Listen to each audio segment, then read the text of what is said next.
السلام علیکم ناظرین، آپ دیکھ رہے ہیں GB2 نیوز HD۔ میں ہوں محدثہ کمال۔ خبر شامل کرتے ہیں ضلع گانچے سے۔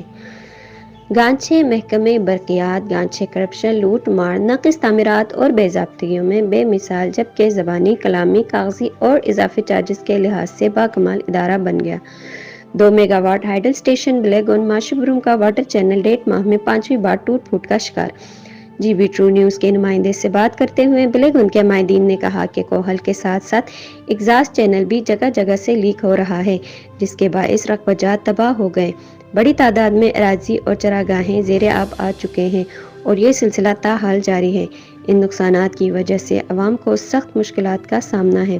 محکمہ برقیات فضول خرچیوں کے بجائے سنجیدہ اقدامات اٹھائیں اور ناقص تعمیرات میں ملوث آفیشلز اور کنٹریکٹرز کے خلاف تادیبی کارروائیاں عمل میں لائیں۔